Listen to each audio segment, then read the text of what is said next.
नहीं बड़ी बढ़िया बात हरे अगना में गहना पोया छत छिटात दुआरा पोलो थव पिटात अरे जियो लो था जियो जब गोर रहबे ना करे तो ओकर द्वार पर का करेगा नहीं है ना अब हम लाज जूता खाए स्टार्ट कर देले बा ई सरौरा सब सुनी हम न सुनी निमन कइले तब गाड़ी भिखारी काका कहत रह निमन कइले तो आए तारा बहन के जवाब नहीं के अब बाउल कइले त मां के डुबा देला सब खत्म रहे कलाकार के तरंतरा होला कब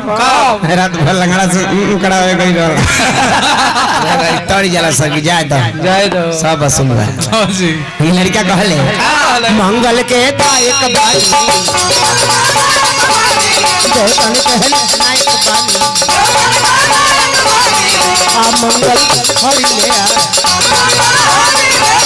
दूधी के विनायक बानी दर्शन दिखाइए बाबा कहाँ इतना देर होता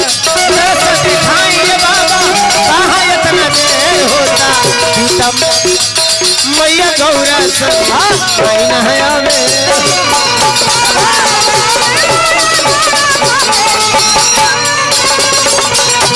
भोलेनाथ माई गौरा संग आईना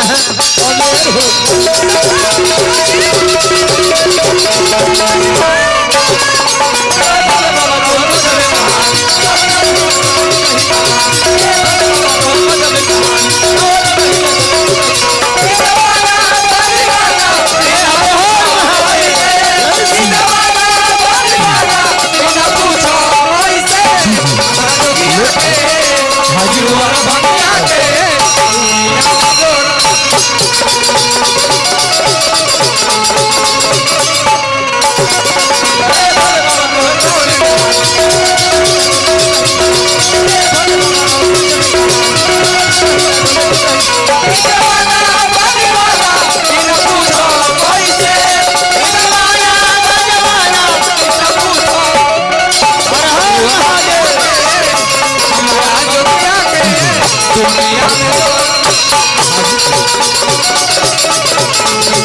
और लइका कहले के मालिक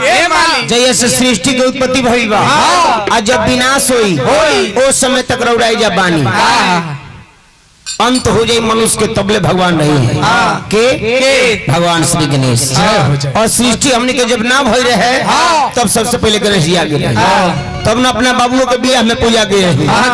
आदि गणेश उनका के कहल जाला आदि अनंत अपना बाबू से पूजा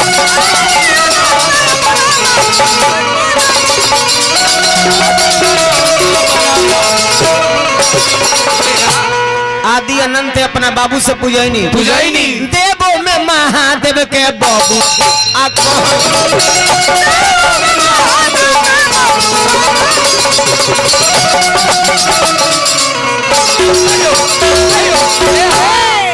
सबका में जल दिए मालिक देरी लोथवे पेड़ होता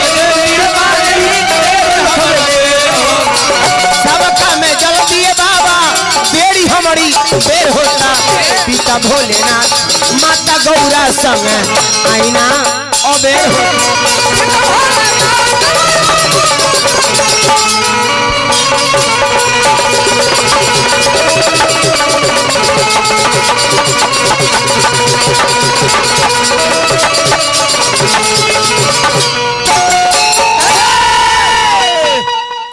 ड्राइवर ग्रुप अजय यादव जी पुरस्कार देनी